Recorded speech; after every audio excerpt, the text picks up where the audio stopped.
tardes a todos. Bienvenidos a un nuevo espacio de Balance University. Hoy estamos Mateo Sarzur quien les habla y estoy con Sebastián Money, que me acompaña para presentar el tema de hoy. Hoy vamos a estar con un instrumento del que se habla mucho, del que hay mucha consulta y sabemos que hay mucho cliente interesado por ahí en meterse un poquitito más a fondo. Un instrumento que a nosotros nos gusta mucho en la mayoría de las carteras y bueno, que a nivel balance fuimos siempre unos de los principales representantes, tanto en colocaciones primarias, que después al final les va a mostrar un poquitito más de eso con datos, como también en lo que es operatoria en el mercado secundario. Así que, bueno, largamos nomás, así no se extiende demasiado y esperemos que les sirva. Vamos a dejar abierto el chat para preguntas, así que al final de la presentación vamos a estar levantando y tratando de responder absolutamente todo. Así que a medida que vayan surgiendo dudas, por favor las van cargando ahí. Este sería el temario del día de hoy, por ahí empezar un poquitito más con lo teórico y ver lo genérico para absolutamente todo el universo de obligaciones negociables, para después pasar, como les decía, se va a pasar a mostrar un par de casos de estudio y un par de casos prácticos de cómo nos fue a nosotros con colocaciones y cómo fueron todo esto teórico, cómo se fue aplicando en casos prácticos. Así que vamos a arrancar con características que son las obligaciones negociables. Obligaciones negociables son instrumentos de renta fija que nos prometen un flujo a futuro. O sea, yo en el prospecto de emisión o en el suplemento de precio voy a tener todas las características de esta emisión y me va a decir cómo a lo largo de su vida me va a ir devolviendo el capital que estoy invirtiendo y los intereses o la renta que me pague sobre ese capital. Siempre se lo asocia por ahí a lo que es un préstamo, o sea, le presto dinero a una empresa o al Estado y el Estado o la empresa después me lo devuelve con esa periodicidad que ya la tenemos estipulada en el prospecto y con fechas ciertas, o sea, sé cuándo voy a recibir capital e intereses, por ahí el monto del capital puede ser variable, entonces no sé exactamente cuál va a ser el flujo exacto que voy a recibir a esa fecha, pero sí sé que en esa fecha cierta voy a recibir un cierto capital. Ahora después vamos a ver todo lo que es tasas y ahí va a quedar un poquitito más claro. Obviamente yo como tenedor de este bono lo que adquiero es un derecho sobre todos estos flujos futuros. Y después el que se está emitiendo esta deuda es el que tiene la obligación de cumplir. Ahora algunas características básicas en lo que tiene que ver con la naturaleza del emisor, puede ser emisores públicos o emisores privados. Cuando estamos hablando de públicos, los separamos por nación o soberano, también lo van a escuchar como deuda soberana, provinciales, que también, provinciales y municipales, que también se los conoce como subsoberanos. Ahí van a emitir títulos de deuda o letras.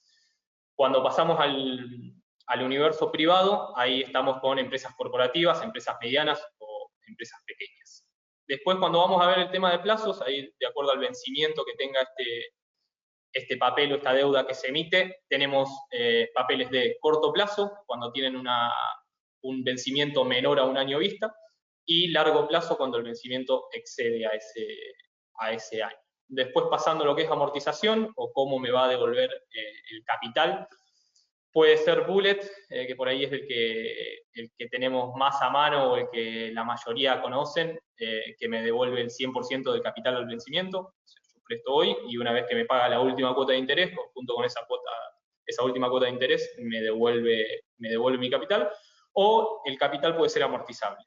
Tenemos un par de cuadros donde lo tenemos explicado un poquito más gráfico, pero bueno, una empresa me puede decir, bueno, te lo voy a repagar en 5 cuotas del 20%, en 10 cuotas del 10%, en una cuota de 50 y 2 de 25, eso la verdad que va a ser toda esta información que tenemos en el prospecto de emisión que hablábamos antes, ahí es donde vamos a tener el detalle, pero bueno, saber que existen diferentes formas de amortización de capital.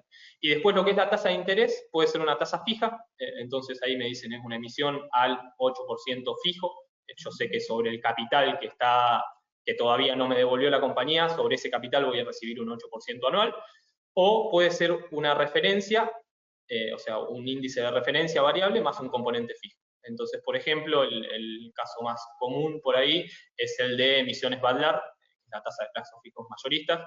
En ese caso puede salir una emisión a BADLAR más un 1%. Yo no sé de acá el vencimiento cómo va a evolucionar esa tasa BADLAR, por eso es una referencia variable, pero sí sé que yo voy a recibir, si mantengo el instrumento desde que lo compro hasta que vence, toda esa variación del índice de referencia, que es la tasa BADLAR, más ese componente fijo, hipotético en este caso, de un 1%.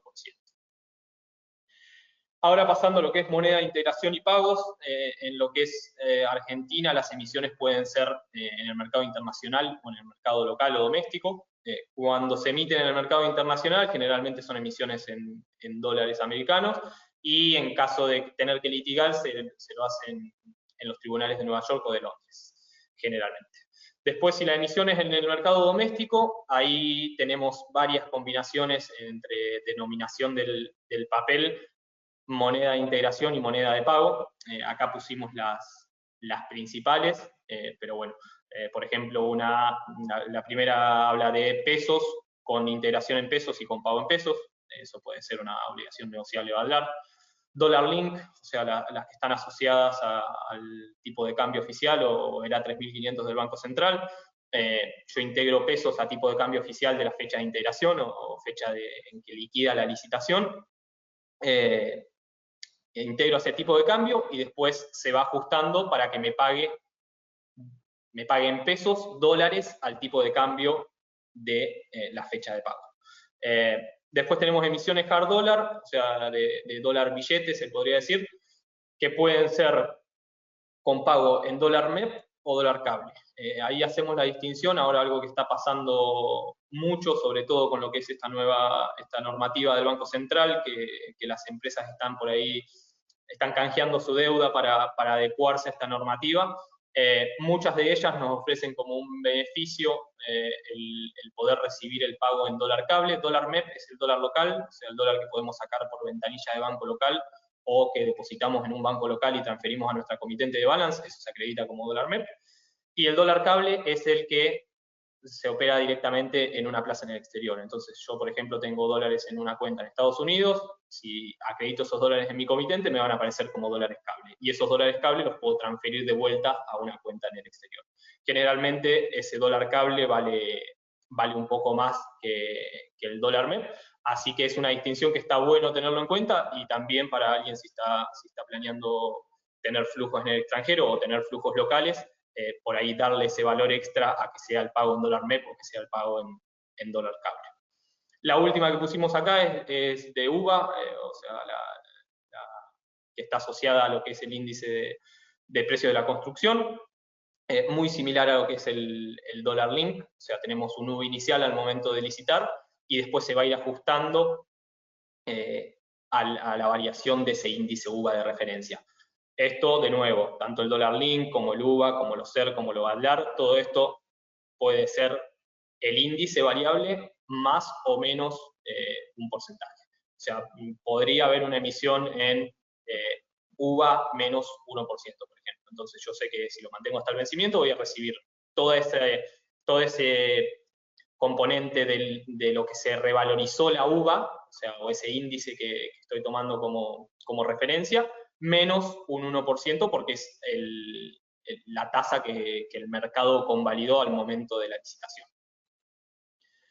Tasas de interés, ahora volviendo a lo que remarcábamos al principio, la tasa puede ser fija, como les decía, esto es un porcentaje determinado al momento de la emisión, y ese porcentaje no va a variar en ningún momento y se va a aplicar siempre sobre el capital residual. O sea, si yo emito una obligación negociable y entro con $100, mi capital es de $100. El primer cupón, supongamos que no me amortizó nada de capital y es del 10%, perfecto. El primer cupón es de $10.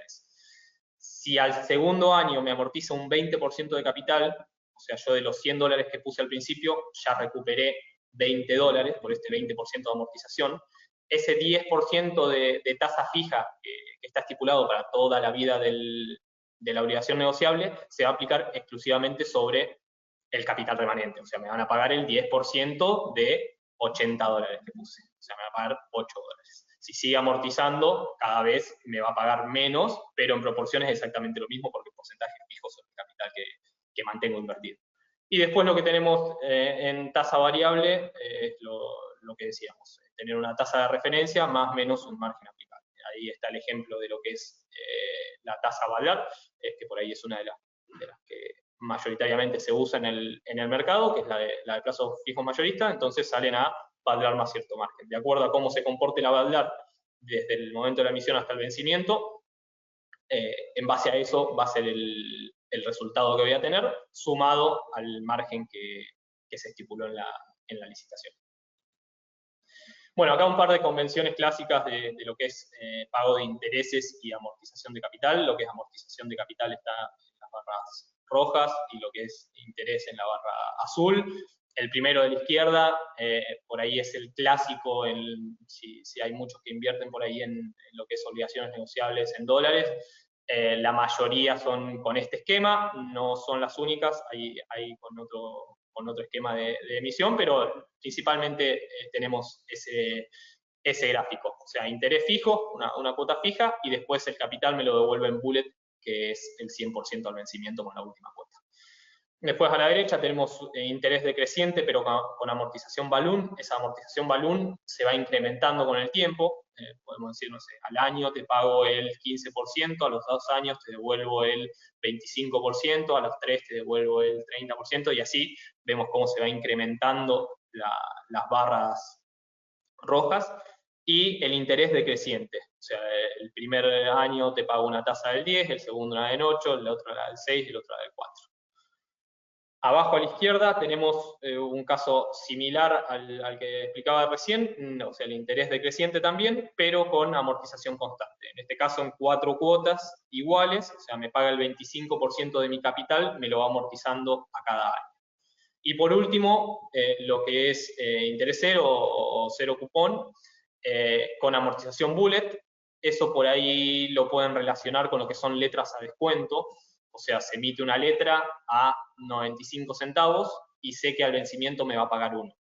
No es que me va a pagar un interés discriminado, sino que yo ya sé cuánto voy a cobrar al vencimiento, y en base a esa diferencia entre lo que estoy pagando hoy, el tiempo que tengo hasta que venza y lo que me pague al vencimiento, es que genero yo el rendimiento. Así que estas son las estructuras básicas. Hay distintas, o sea, hay muchas más si se ponen a investigar, pero con esto ya tenemos un panorama principal de lo que es recurrente, por lo menos en el mercado local. Ahora un par de conceptos un poco más técnicos y que está bueno tenerlos presentes. El valor técnico es uno de ellos. Eso siempre nos gusta pensarlo como el valor que tiene que tener el bono más allá de lo que son las condiciones de mercado. O sea, si yo me abstraigo 100% de lo que es la condición de mercado, no me importa si estoy evaluando un bono de Finlandia o estoy evaluando un bono de Venezuela, yo solamente me pongo por lo técnico, por lo que había en el prospecto de emisión y el tiempo que pasó y demás. En ese contexto es que usamos el valor técnico. Se lo usa mucho para lo que es informes contables, porque ahí no tenemos todo lo que es volatilidad de precios y demás. Y lo que incluye el valor técnico es el valor residual, o sea, ese ejemplo que decíamos al principio, pongo una obligación negociable de $100, tengo de valor residual $100 y no me devolvió nada de capital. Pasan 2 años y me devolvió un 20% de capital, entonces tengo $80 de valor residual de capital. Y a eso le sumo los intereses corridos. Los intereses corridos son los intereses que se devengaron desde el último pago de cupón hasta la fecha. Entonces, no es lo mismo, supongamos este mismo papel, que pague el 10% el 31 de diciembre. No es lo mismo comprar ese papel el 30 de diciembre, que tiene prácticamente todos los intereses adentro, o sea, tiene casi $10 más de valor de intereses corridos, que comprarlo el 1 de enero, que estamos recién arrancando a devengar todo lo que es intereses.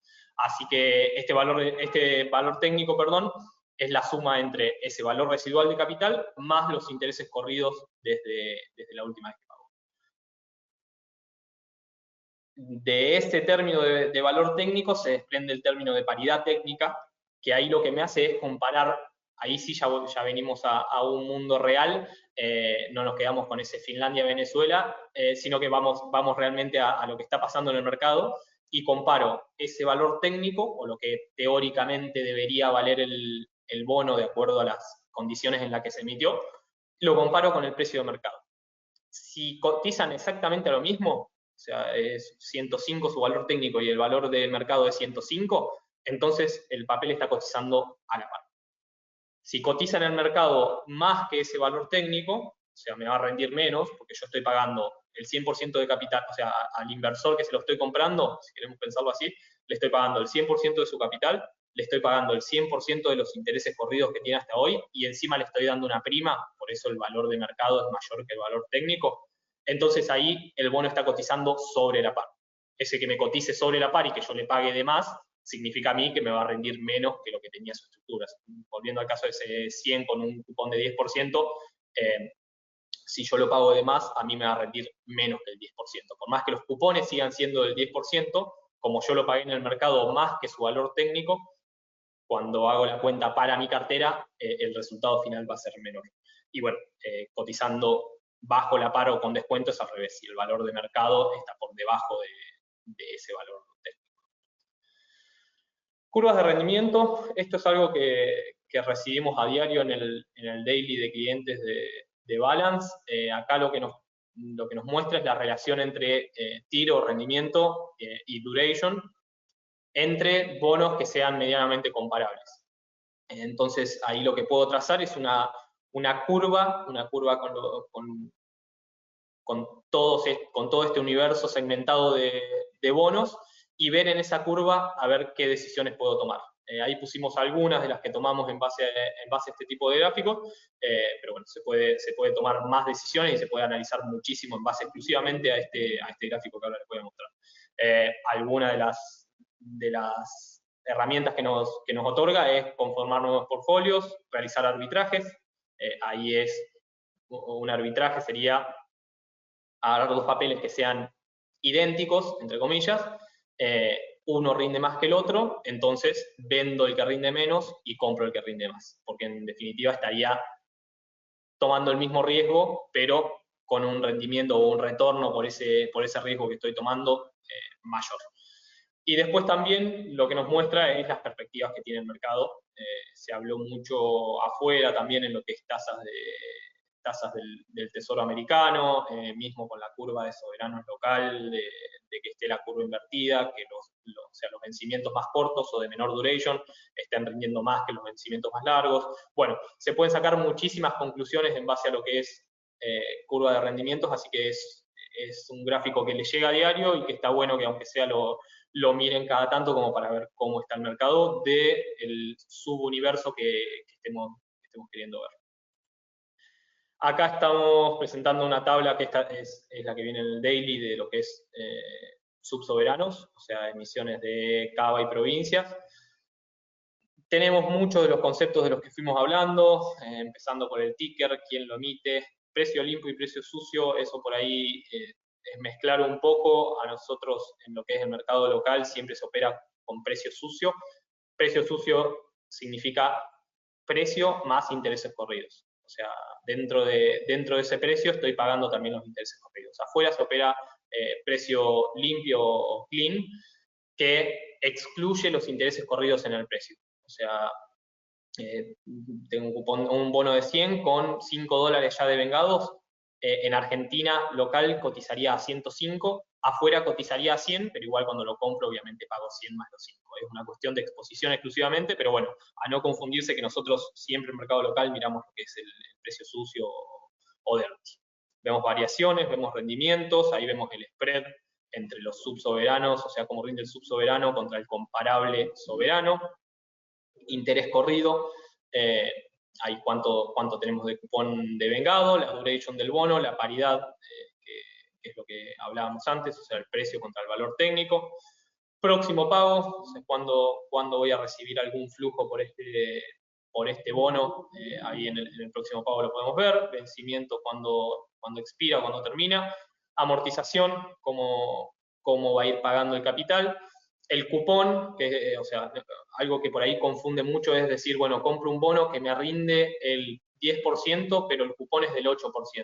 El cupón está establecido desde siempre, desde que se emite. Entonces es uno solo. El rendimiento va a depender del precio que pago yo en el mercado secundario. Entonces siempre tengan en cuenta eso, que por ahí yo digo, bueno, estoy comprando un bono que me va a rendir el 10%, pero tiene un cupón del 8%. En realidad lo que vos estás haciendo para que te rinda ese 10% es que estás comprando más nominales que los que deberías comprar a su valor técnico. Y por eso esos más nominales, pagándote el 8%, hacen que tu rendimiento pase a ser el 10%. Residual, ahí estamos viendo a ver si ya amortizó algo de capital o no. Los primeros dos no amortizaron, el tercero ya amortizó un 5%, por eso tengo un 95% residual. Lámina mínima, hay muchas emisiones que tienen láminas mínimas altas, sobre todo acá en lo que es subsoberano. Tenemos emisiones, ahí estamos viendo algunas de 200.000, 150.000 dólares y ese estilo. En lo que es corporativos hay algunas láminas mínimas altas, sobre todo cuando el que emite es entidad financiera, que tiene que sí o sí cumplir con cierta normativa, y eso hace que a veces la lámina mínima se dispare un poco. Muchos tienen lámina mínima de $1.000, algunos tienen lámina mínima de 500 y otros tantos tienen lámina mínima de 1, o sea que se puede operar de a un nominal. Y después tenemos, bueno, el monto residual de la emisión, cuánto falta vencer en lo que le queda de vida. Acá está la curva, que prefiero pasar a la de corporativos que viene después, porque está un poquito más clara. Esto lo mismo de corporativos, o sea, la misma tabla de corporativos con prácticamente los mismos datos, se le agrega algo de sector y algún dato más, pero básicamente nos da la misma información. Entonces ahí decimos, no sé, tenemos para invertir y queremos ver a ver cuál es la lámina mínima, podemos venir a referenciarnos a esta tabla y saber cuál es la lámina mínima que tiene el bono y si puedo llegar a invertir en ese corporativo o no. Y acá tenemos sí la curva de rendimientos. Acá están separados por color de acuerdo a la industria en la que operen. Entonces podemos comparar diferentes créditos de la misma industria o podemos comparar créditos entre industrias. Podemos ver a nivel macro, a ver el mercado a qué industria le está prestando barato, entre comillas, y a qué industria le está cobrando algún plus extra por prestarle sus fondos. Así que en primer pantallazo podemos hacer eso. Tenemos de izquierda a derecha abajo la duration, o sea, la vida promedio que va a tener el bono a medida que nos alejamos del cero, es un bono más largo. Y en la otra columna tenemos lo que son tires, que ahí es el rendimiento. Entonces, en principio, si tenemos los créditos que tenemos por debajo de la curva, esa sería la generalidad más grande. No la tomen literal ni tomen decisiones exclusivamente por eso, porque no siempre es así, pero en definitiva todo lo que está por debajo de la curva estaría, entre comillas, caro, o sea, estaría rindiendo poco, y todo lo que está sobre la curva estaría, entre comillas, barato. Entonces, en base a eso que podríamos activar nosotros nuestro trade. Obviamente no es lo mismo, o sea, hay que ver qué estamos comparando, o sea, no podemos comparar cualquier empresa con cualquier empresa, ni cualquier industria con cualquier industria. Siempre tratemos de que sean comparables, y después si realmente creemos que son empresas que están financieramente en una situación parecida, que están en una industria muy similar, y creemos que las dos tienen la misma capacidad de repago y demás, entonces ahí es que podemos tomar una decisión en base a esto. Así que nada, está bueno traerlo al tema, y sepan que en el daily todos los días les tiene que llegar a la mañana el informe diario que trae toda esta información. Bueno, hasta acá llegué, así que Sebas, te dejo continuar. Bueno, gracias Mateo, bueno, muy claro todo. Ahí un poco la idea es hablar de lo que son los covenants. Covenants son cláusulas de protección al inversor. Esto normalmente está detallado en el prospecto de emisión. Normalmente están en las emisiones privadas. Algunos ejemplos básicamente son reducir o no permitir el pago de dividendos. Básicamente cuando una empresa emite y el inversor está apostando a esa empresa, quiere que el flujo de caja vaya a repagar la deuda y no que vaya a los accionistas. Sería el ejemplo para bajarlo a tierra. El nivel de endeudamiento máximo, normalmente nosotros cuando hacemos una emisión de un bono, en estos casos corporativos, vemos niveles crediticios y de ratios que son confortables para el mercado y, en algunas de esas emisiones se agregan cláusulas, por ejemplo, de no permitirles nuevos endeudamientos o que esos ratios se mantengan según la emisión original. Limitar la venta y otorgamiento de activos, básicamente para que la empresa durante la vida del bono no pueda deshacerse de activos que hagan a la actividad diaria y generación de caja, nuevamente para proteger a los inversores. Básicamente estos covenants no son tan frecuentes para emisiones de empresas de primera línea, se usan muchísimo en el mercado internacional, en el mercado local menos, aunque están. Bueno, las funciones de la CNB, básicamente la CNB, la Comisión Nacional de Valores, es el regulador, el que nos regula a todas las ALICs y agentes y bancos que deciden participar en lo que es oferta pública y también a las emisoras. Básicamente las funciones son autorizar la oferta pública de los valores que se emiten en el mercado, regular, fiscalizar y controlar a los agentes, establecer normas que deben cumplir los emisores. Cuando una empresa ingresa en oferta pública, básicamente debe cumplir requisitos tanto en el ingreso como durante toda la vida que esté vinculada al régimen. Presentación de balances de manera trimestral si salen bajo el régimen general, hechos relevantes, por ejemplo, si el presidente de la sociedad tomó licencia, lo tienen que informar, etcétera.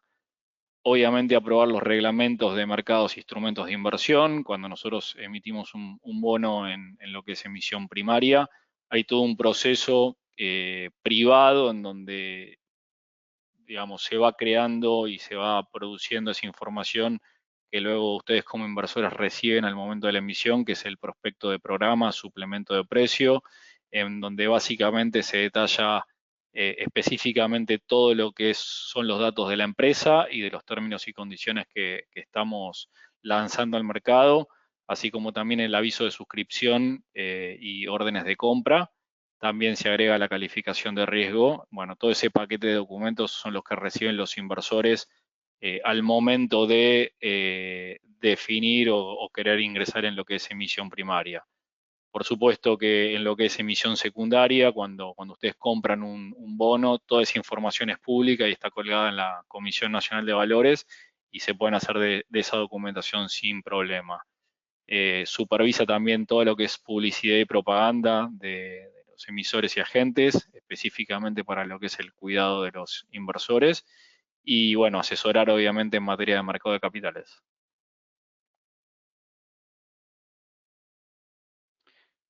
La oferta pública, ¿cuáles son las ventajas? Bueno, para el emisor es mayor facilidad en lo que es el acceso al crédito y en condiciones por ahí ventajosas. Y reputación y publicidad, obviamente para que una empresa pueda salir al mercado de capitales, tiene que cumplir con ciertos estándares que establece el regulador, lo que hace también que sea una protección para el inversor. Del lado del inversor, lo que decimos es, bueno, transparencia y seguridad, es toda información pública que figura en la Comisión Nacional de Valores, liquidez, ya que los bonos normalmente tienen mercado secundario de compra-venta, y bueno, como les dije antes, acceso a la información de la empresa. Ustedes pueden ingresar al link de la Comisión Nacional de Valores, filtrar por emisora, por empresa, y buscar toda la información, la cual se actualiza cada 90 días. En lo que es el mercado primario, se utilizan dos de subastas, lo que es subasta holandesa o book building, y bajo dos sistemas, que uno lo provee el mercado abierto electrónico y el otro es BIMA, que es bolsas y mercados. Lo que es subasta holandesa, básicamente, en la emisión primaria los inversores van poniendo posturas. Esas posturas, si se licita a tasa, se van ordenando de menor a mayor. el emisor decide cortar una tasa determinada, como decía Mateo, puede ser un 10%, todas las órdenes que están del 10 para abajo se le asignan y todas las órdenes que están por encima del 10, es decir, un inversor que pretendía por ese papel un 11%, no se le asigna ningún bono. Obviamente es un volumen finito de monto a emitir, con lo cual también se puede dar una situación de prorrateo, en donde muchos emisores para una cantidad fija decidieron utilizar la misma tasa, entonces en vez de asignársele el 100% de la orden que quisieron, se les asigna prorrata en virtud de cómo fue el libro. Y el otro sistema es el book building, que se utiliza muchísimo en los mercados internacionales, en donde básicamente el emisor tiene cierta discrecionalidad para dar los bonos a los inversores.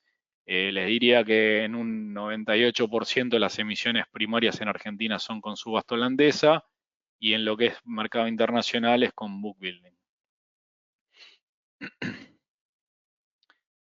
Lo que es concepto de rescate y uso de fondos, básicamente la empresa que emite el bono en el mercado de capitales puede rescatar ese bono por ciertas cuestiones. Por cuestiones impositivas, porque hubo un cambio normativo que hace que lo que ellos, o por lo que ellos decidieron emitir en un momento determinado, cambie y le genere algún tipo de perjuicio, con lo cual ahí pueden rescatar los bonos. Pueden rescatarlo por básicamente opción de la emisora, normalmente ahí se le paga una prima al inversor para que entregue los bonos, pero bueno, son dos formas de rescate que normalmente las pueden ver en los suplementos de precio. Con respecto al uso de los fondos y para qué utilizan la plata las empresas cuando emiten un bono en el mercado de capitales, específicamente es working capital, básicamente para el uso diario de la actividad de la compañía, para CAPEX, es decir, hay alguna empresa por ahí que quiera hacer una inversión en lo que comúnmente se llaman fierros o maquinaria, entonces eso básicamente es lo que se denomina CAPEX, o refinanciación de pasivos, específicamente se les está venciendo un ON y quieren sacar una nueva ON al mercado para refinanciar la emisión anterior.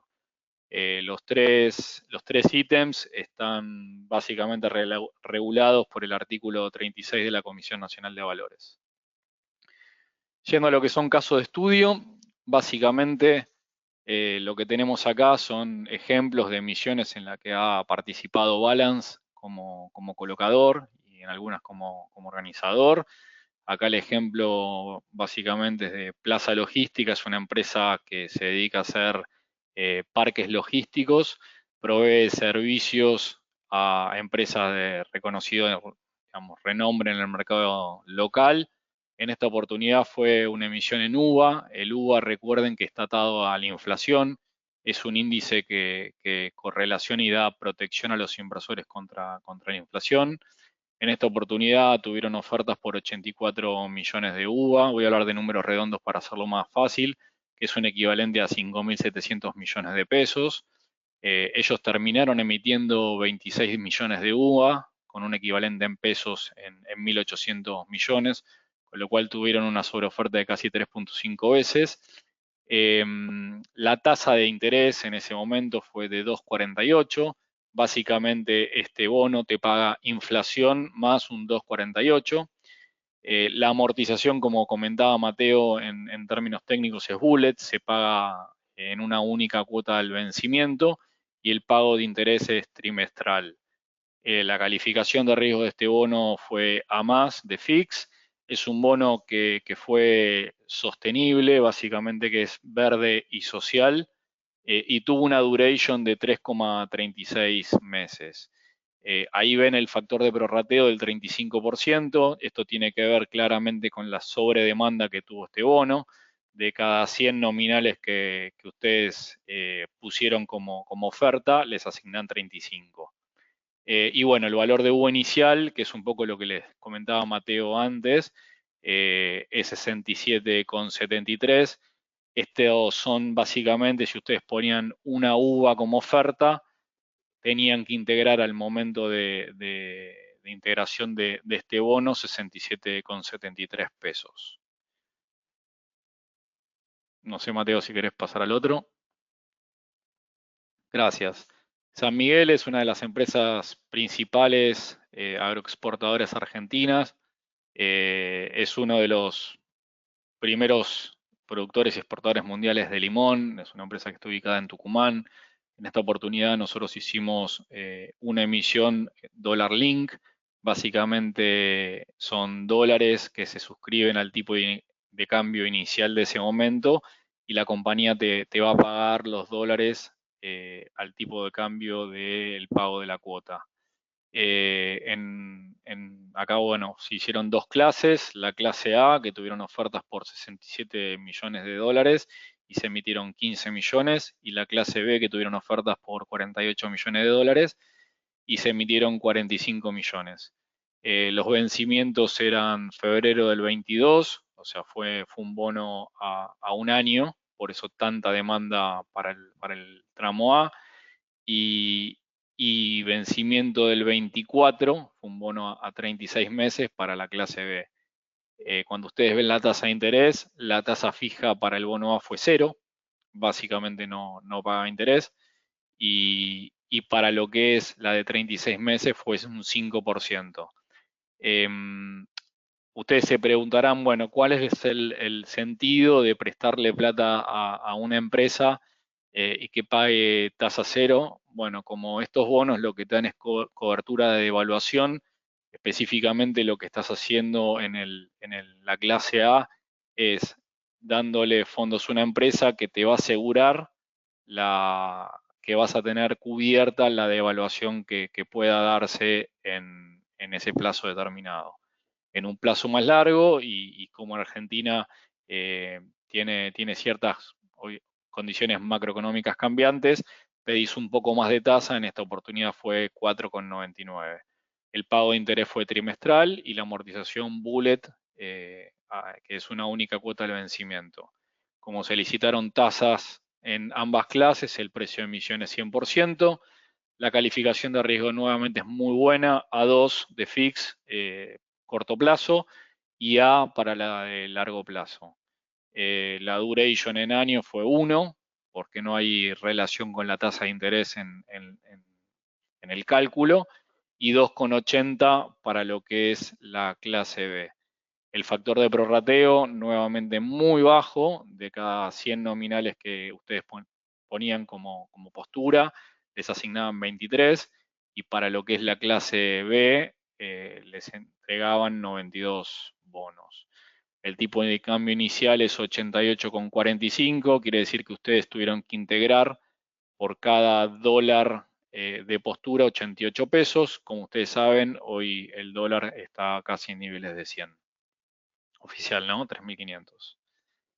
Lo que es Telecom Argentina fue otro bono en el que participó Balance. También en esta oportunidad es un bono que daba cobertura de inflación. Se ofertaron 146 millones de UVAs y se terminaron adjudicando 133 millones, lo que da un volumen de emisión de 8.700 millones de pesos. La fecha de vencimiento era 2025, con lo cual fue un bono a 4 años.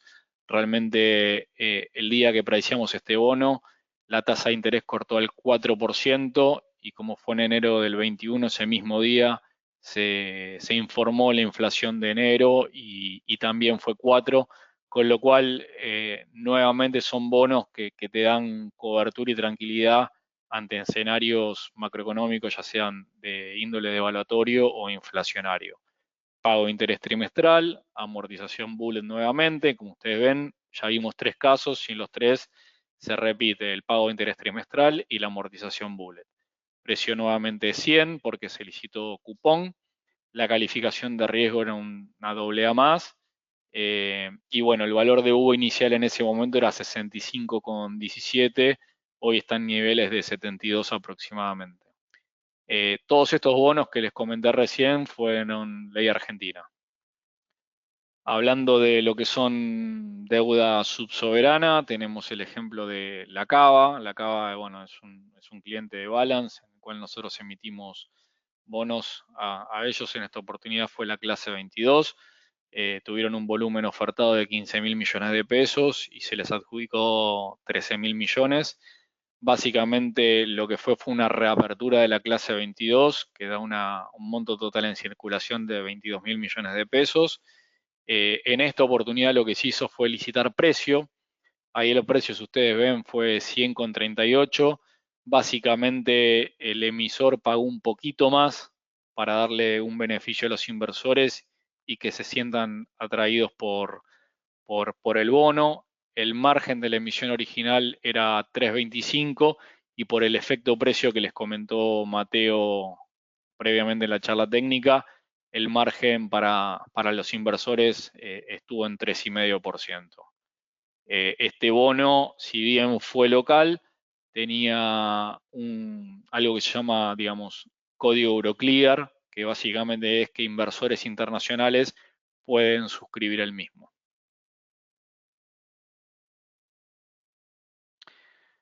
Yendo a lo que es un bono mixto, básicamente una empresa mitad corporativa, mitad provincial. EPEC fue un bono que emitimos en el 2017, un bono hard dólar local por 100 millones de dólares. El uso de los fondos de este bono fue refinanciación de pasivos específicamente.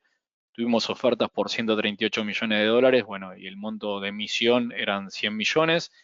Un bono a 5 años de plazo con 2,9 de duration, una tasa de interés fija del 7%, un interés semestral, y lo que hicimos fue que sea amortizable con gracia de capital de 12 meses. Básicamente lo que hacemos es tratar de que haya una línea entre los flujos de la compañía y la deuda que está emitiendo al mercado para que obviamente pueda cumplir los pagos y que sea sostenible esa deuda en el tiempo. Este bono lo que tuvo fue un fideicomiso en garantía contingente, en donde básicamente pasaban flujos de coparticipación federal y garantía cruzada con la provincia de Córdoba. Básicamente tenía cross default contra todos los bonos internacionales de la provincia. La verdad que este bono fue un hito para Balance, primero por el tamaño, por el momento también, y segundo por la estructuración y toda la importancia que tuvo a nivel provincial. Bueno, acá vemos la slide de cómo invertir. Básicamente pueden abrir la cuenta ustedes desde la app. Es sumamente fácil e intuitivo. Una vez que está abierta, se transfiere dinero desde su cuenta bancaria a la cuenta comitente en Balance, mismo nombre. Ingresa a la cuenta, selecciona las cotizaciones, ve los bonos corporativos, van a ver las opciones disponibles y ahí pueden operar libremente.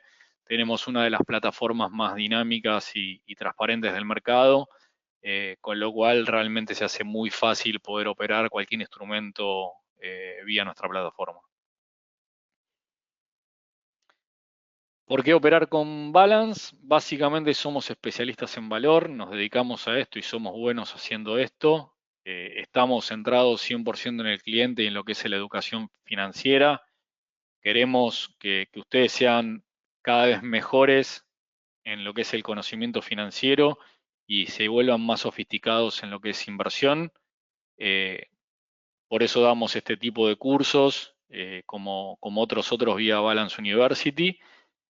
Nuestra plataforma es una de las más dinámicas y transparentes del mercado, como les comenté, y de muy rápida utilización. La pueden usar vía su computadora o desde el celular sin problema. Somos el primer colocador no bancario del mercado de capitales local. Eso realmente nos da mucha profundidad en lo que es el mercado, tanto en emisión primaria como en lo que es venta de bonos en el secundario. Nuestra mesa es una de las más potentes del mercado y el ADN trader de los accionistas hacen que estemos siempre un paso adelante con respecto a lo que es toma de decisiones.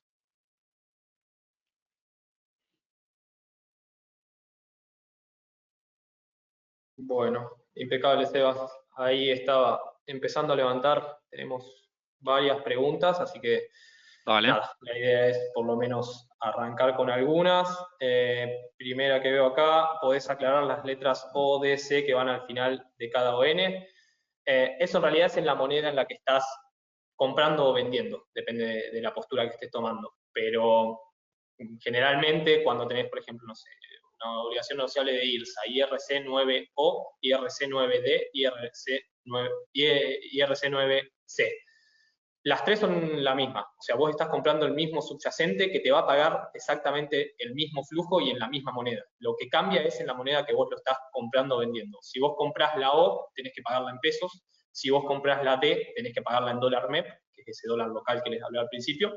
Y si vos comprás la C, tenés que pagarlo en dólar cable.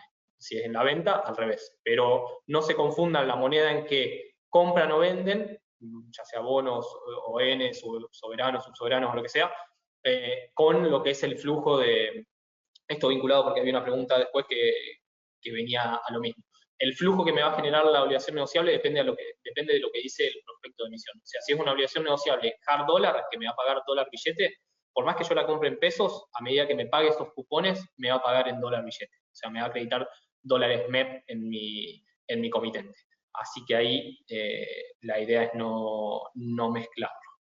Después esta, Sebas, por ahí un poquito más para vos. ¿Cómo saber si la ON financiará una inversión o es para pagar deuda? Perfecto. Eso normalmente está definido en el suplemento de precio, básicamente en la cláusula uso de fondos. Ahí ustedes pueden leer para qué se va a aplicar los fondos que se emiten en el mercado. Y si con eso no les queda claro, pueden directamente hablar con el asesor en balance que tiene relación directa con la empresa que está emitiendo para clarificar cualquier duda, ¿no? Perfecto.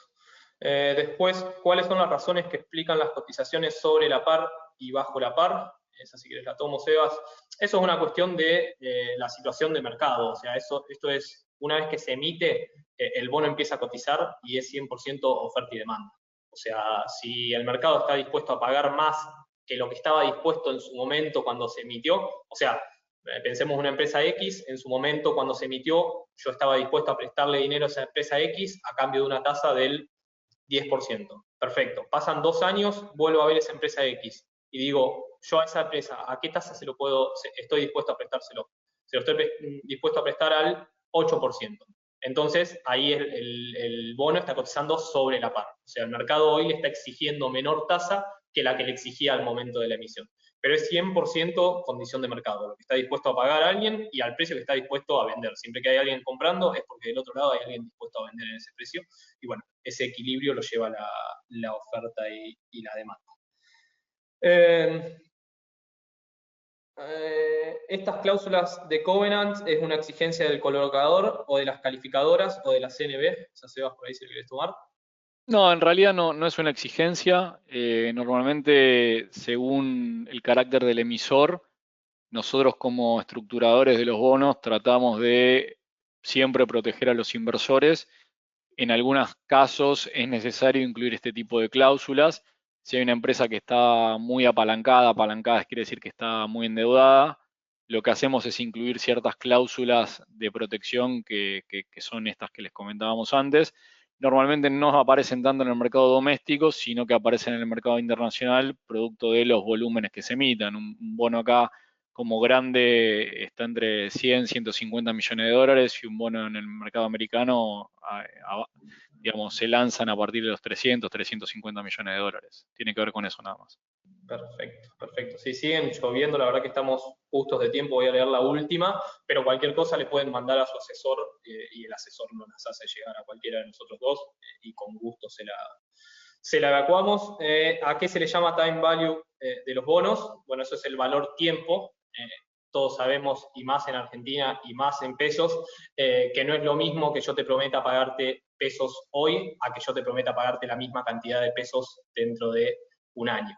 Entonces, ese tiempo, ese lapso de tiempo que corre en el medio, hace que el inversor demande por resignar tener el poder adquisitivo hoy y tenerlo dentro de un tiempo, por esa resignación de poder de compra, me va a exigir un rendimiento. Eso es lo que se llama time value. Así que, bueno, sí, siguen llegando las preguntas, pero tratemos de eso, de hacérselas llegar al asesor. Si el asesor no la puede evacuar, nos las puede hacer llegar a nosotros y nosotros le damos una mano. Y bueno, esperemos tenerlos de nuevo en el próximo Balance University. Gracias, Sebas, y gracias a ustedes por el tiempo. Y bueno, cualquier consulta, estamos como siempre a disposición. Un abrazo. Un placer, gracias.